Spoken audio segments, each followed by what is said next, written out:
నమస్తే, welcome to our channel. నేను సౌజన్య. గత కొన్ని రోజులుగా అయోధ్య శ్రీరాముడి విగ్రహ ప్రతిష్టాపనకు సంబంధించి చాలా హడావుడి జరుగుతుంది ప్రపంచవ్యాప్తంగా. మరి ఈ కార్యక్రమానికి జగన్మోహన్ రెడ్డికి అలాగే కేసీఆర్కి ఆహ్వానం పలకలేదా మోదీ? అసలేం జరిగింది? ఈ అంశానికి సంబంధించి మనతో మాట్లాడడానికి, వారి విశ్లేషణను మనతో పంచుకోవడానికి ఈరోజు మనతో పాటు ఉన్నారు సీనియర్ జర్నలిస్ట్ డివిఎస్ గారు ఉన్నారు. వారితో మాట్లాడదాం. నమస్తే అండి. నమస్తే. రామ్ లల్లా ముద్దుగా పిలుచుకుంటున్నారు బాలరాముడిని. విగ్రహ ప్రతిష్టాపన జరిగింది. ఈ కార్యక్రమానికి తెలంగాణ మాజీ సీఎం కేసీఆర్ గారికి అలాగే ఆంధ్రప్రదేశ్ ముఖ్యమంత్రి జగన్మోహన్ రెడ్డికి ఆహ్వానం రాలేదంటారా? మోదీ పలకలేదా? అసలు ఏమై ఉండొచ్చు అంటారు? జై శ్రీరామ్. జై శ్రీరామ్. జగమంత రామమయమేమో కానీ రాబోయే ఎన్నికలు మొత్తం రామమయం అయ్యేటట్టుగా ఉన్నాయి.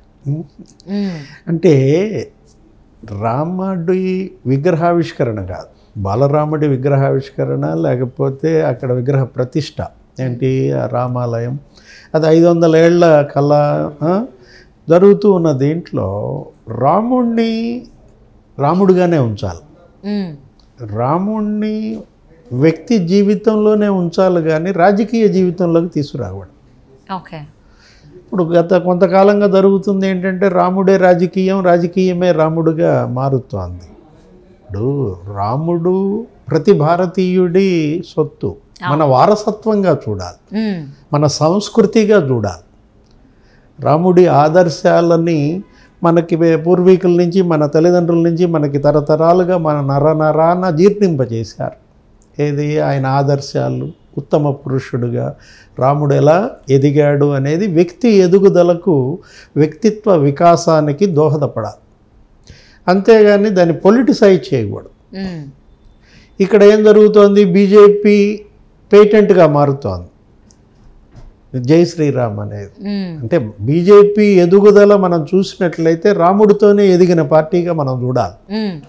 2 ఎంపీ సీట్ల నుంచి వాళ్ళ 303 సీట్లకు వచ్చిందంటే ఈ 40 ఏళ్ల ప్రస్థానంలో రామజన్మభూమే వాళ్ళకి ఊపిరి. ఏది, ఎల్కే అద్వానీ అప్పుడు రథయాత్ర చేసి ఉద్రిక్తతలు మనం చూసాం, ఆయన అరెస్ట్ చేయటం, ములాయం సింగ్ యాదవ్, కళ్యాణ్ సింగ్, వీళ్ళందరినీ గుర్తు చేసుకోవాల్సిన రోజు ఇది.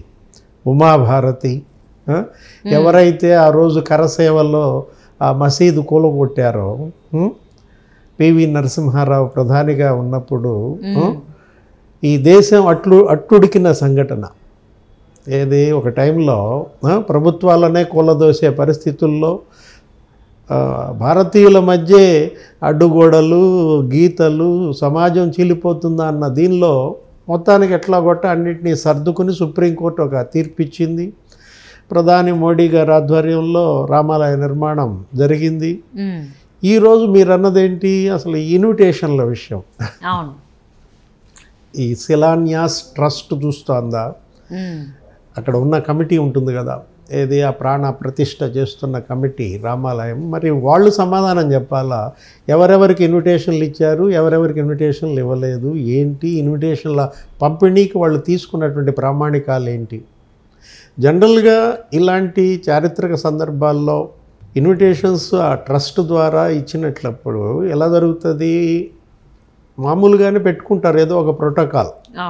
ఏది, లోక్సభ సభ్యులందరికీ ఇవ్వటం, రాజ్యసభ సభ్యులందరికీ ఇవ్వటం, మాజీ ఎంపీలకు ఇవ్వటం, అట్లాగే ముఖ్యమంత్రులకు ఇవ్వటం, మాజీ ముఖ్యమంత్రులకు ఇవ్వటం, సెలబ్రిటీస్, ఈ పద్మ పురస్కార గ్రహీతలని వీళ్ళందరూ ఉంటారు కదా, అందరికీ ఇన్విటేషన్ పంపుతారు. దానిలో కుల మతాలకు అతీతంగా పంపే ఆహ్వానం ఇది. ఎందుకంటే అయోధ్య రామాలయం అంటే అది మరి సెక్యులర్ సొసైటీలో అది కేవలం హిందువులకే పంపుతామంటే కుదరదు కదా. కాంగ్రెస్ పార్టీ ఆల్రెడీ ప్రకటించింది ఏంటి, రాహుల్ గాంధీ, ఖర్గే ఏమన్నారు, రామాలయాన్ని ప్రాణప్రతిష్టను వాళ్ళేం వ్యతిరేకించట్లేదంటూ ఏమన్నారు, అది మోడీ ఉత్సవ్గా మారుతోంది. ఇది రామాలయ ఉత్సవం, అయోధ్య ఉత్సవము, అది ఒక బీజేపీ ఉత్సవమో మోడీ ఉత్సవమో కావటాన్ని, చిత్రీకరించడాన్ని వాళ్ళు వ్యతిరేకిస్తూ మేము తర్వాత వెళ్తామని చెప్పారు.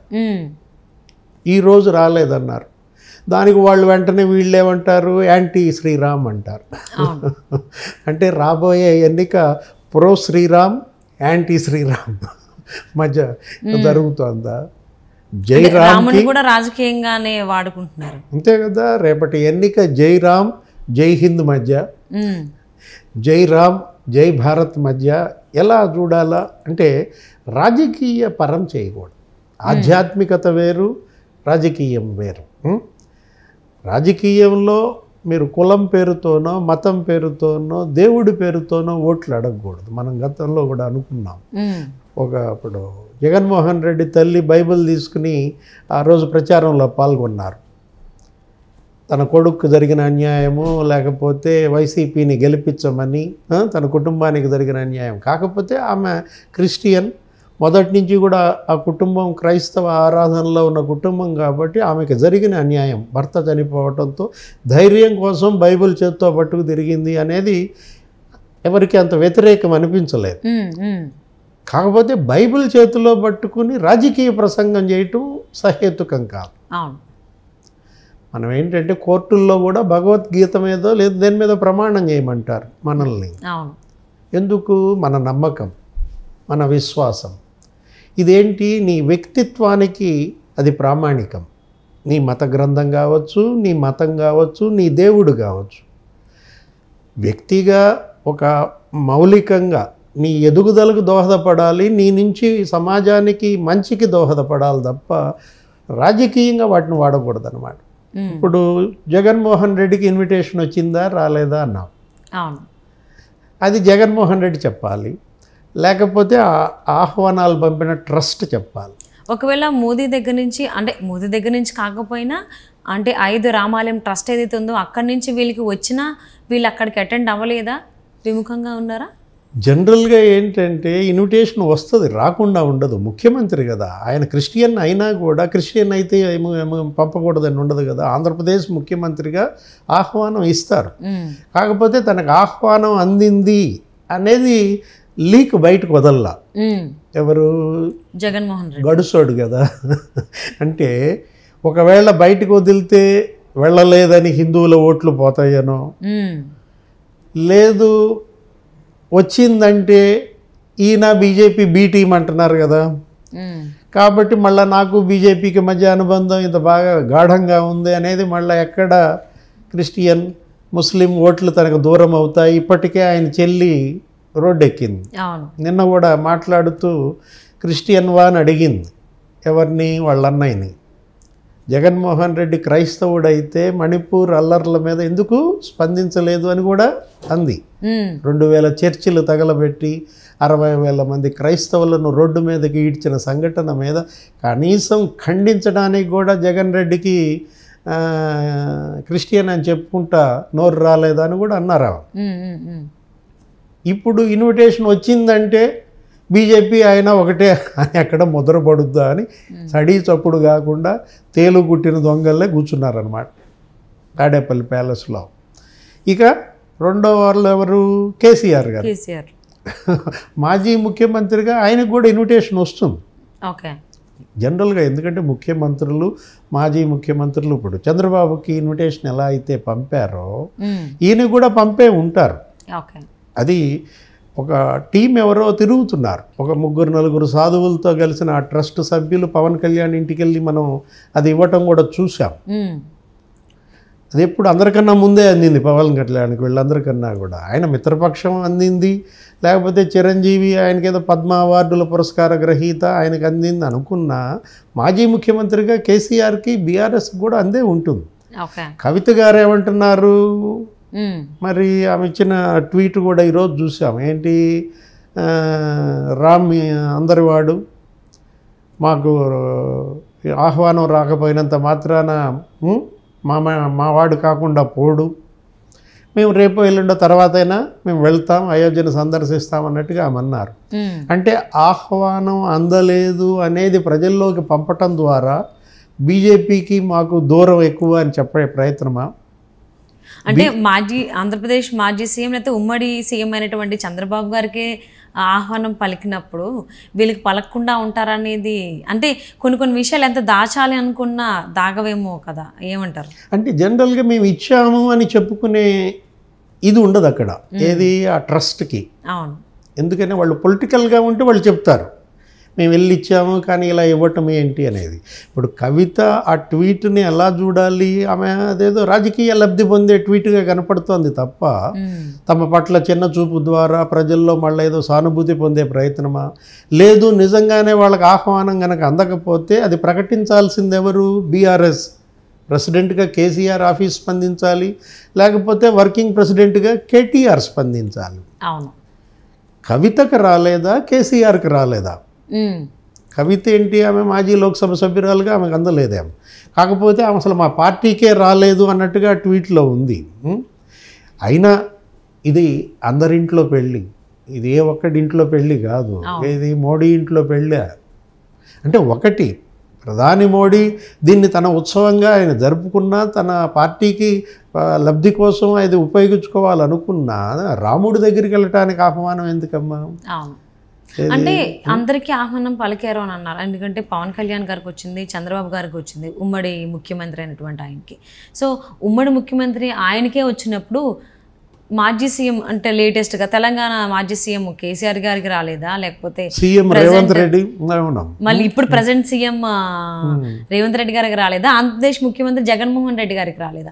అంటే నార్మల్గా పాత సీఎంలకే ఇచ్చినప్పుడు ప్రజెంట్ హయాంలో ఉన్న వాళ్ళకి ఎందుకు ఇవ్వరు? ఇచ్చే ఉంటారు కదా, మరి వీళ్ళు ఎందుకు స్పందించట్లేదు అంటారు? సెలెక్టెడ్ ఇన్విటేషన్సా, సెలెక్టెడ్ లీడర్స్కి పంపుతున్న సెలెక్టెడ్ ఇన్విటేషన్సా? ఈ ఆహ్వాన పత్రికల జాబితా తయారు చేసింది బీజేపీనా, ఆర్ఎస్ఎస్? ప్రధాని మోడీ కార్యాలయమే ఎవరిని పిలవాలి ఎవరిని పిలవకూడదు డిసైడ్ చేసిందా? ఇలాంటి ప్రశ్నలు చాలా ఉత్పన్నం అవుతుంది. ఇదేంటంటే ఇప్పుడు మనం ఇందాక అనుకున్నాం, రాముడి ప్రతిష్ట దానికి ఆహ్వానంతో కూడా సంబంధం లేదు. నిజంగా మనసులో రాముడు ఉంటే వెళ్ళిపోతారు, ఆహ్వానం వస్తేనే వెళ్తామనేది అది అబ్సర్డ్. అందుకు కేసీఆర్ లాంటి వ్యక్తి, ఆయన చూసాం మనం, యాదాద్రి భద్రాచలం 100 కోట్లు అన్నారు, యాదాద్రి ఒక 500-600 కోట్లు అన్నారు. ఆయన యాగాలు యజ్ఞాలు చిన్నజీయర్ స్వామితో లేకపోతే స్వరూపానంద కూడా ఇక్కడికి వచ్చి చేస్తారు.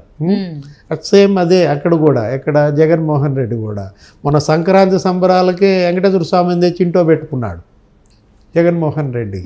మరి అది బహుశా ఎవరు ఆలోచన ఇవ్వలేదేమో, లేదా అసలు అయోధ్య ట్రస్ట్ వేసి ఉండేవాడు సెట్టింగ్. ఎక్కడ తాడేపల్లి ప్యాలెస్లో అయోధ్య రామాలయం సెట్టింగ్ కూడా వేసేసుకుని ఓ 10 కోట్లు బిల్లు చేసుకుంటే సరిపోయేది. జగన్మోహన్ రెడ్డి ఒకటి ఆయనంతటా ఆయనే వెళ్ళాలని అనిపించలేదా? ఎందుకంటే జగన్మోహన్ రెడ్డి పాలనలో కొన్ని దేవాలయాల మీద దాడులు జరిగాయి వరుస పెట్టి. నీకు అక్కడెక్కడో ఒక చోట అసలు రాముడి తలే నరికారు, రామతీర్థం విజయనగరంలో. మరో చోట ఆంజనేయ స్వామి ఆయన చెయ్యి నరికారు, తర్వాత రథాలు తగలబెట్టారు. ఇట్లా చూసాం మనం వరుస పెట్టి.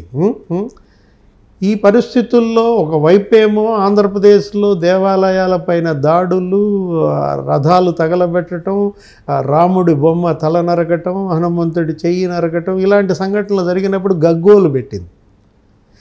ఇంతవరకు ఆ దోషులు ఎవరో పట్టుకోలేదు, శిక్షలేమీ లేవు, కేసులు లేవు, ఏదో పిచ్చివాడు చేసిన పనో ఏదన్నారు 1-2 చోట్ల. దేవుడి పట్ల ఆధ్యాత్మికత పట్ల ప్రజల్లో ఉన్నటువంటి నమ్మకాలు విశ్వాసాలను ప్రామాణికంగా తీసుకుని ప్రభుత్వాల పాలన ఉండాలి. మనది సెక్యులర్ స్టేట్గా చెప్పుకుంటాం ఏది భారతదేశాన్ని. ఇక్కడ మత విశ్వాసాలను పరిరక్షించాలి. ఎవరికైనా సరే తమ నచ్చిన మతాన్ని ఎంచుకునే స్వేచ్ఛ, తనకి నచ్చిన దేవుణ్ణి ఆరాధించే స్వేచ్ఛ మనకు రాజ్యాంగం కల్పించింది. ఈ పరిస్థితుల్లో మతాల మధ్య చిచ్చు పెట్టో లేకపోతే మతం ద్వారా మతం కార్డు వాడి ఓట్లు పొందాలనుకునే ప్రయత్నాలు బెడిసి కొడతాయి, సక్సెస్ కావు. అవును. సో మరి అయోధ్యలో జరుగుతున్నటువంటి శ్రీరాముని విగ్రహ ప్రతిష్టాపన కార్యక్రమానికి సీఎంలు అయితే మాజీ సీఎం కేసీఆర్ గారు వెళ్ళలేదు, తెలంగాణకు సంబంధించి ఆంధ్రప్రదేశ్ ముఖ్యమంత్రి జగన్మోహన్ రెడ్డి కూడా వెళ్ళలేదు. మరి రాబోయేటువంటి రోజుల్లో వెళ్ళి దర్శించుకొని వస్తారా లేకపోతే ఏంటి?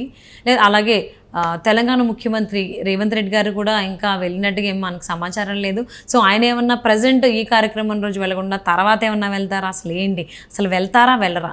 మళ్ళీ ఒకవేళ వెళ్తే కాంగ్రెస్ పార్టీ వాళ్ళు కాదు మీరు అని చెప్పేసి అని అక్కడ ఏమన్నా 5 ట్రస్ట్ వాళ్ళు కావచ్చు, లేకపోతే బీజేపీ కార్యకర్తలు నాయకులు ఏమన్నా అడ్డుకునేటువంటి ప్రయత్నాలు చేస్తారు. చాలా అంటే ఒకదాని తర్వాత ఒకటి ప్రశ్నలు వస్తూనే ఉన్నాయి దీనికి సంబంధించి. అసలు ఏం జరుగుతుంది అనేది వేచి చూద్దామండి. Thank you so much for spending your valuable time with us, DVS గారు. నమస్తే.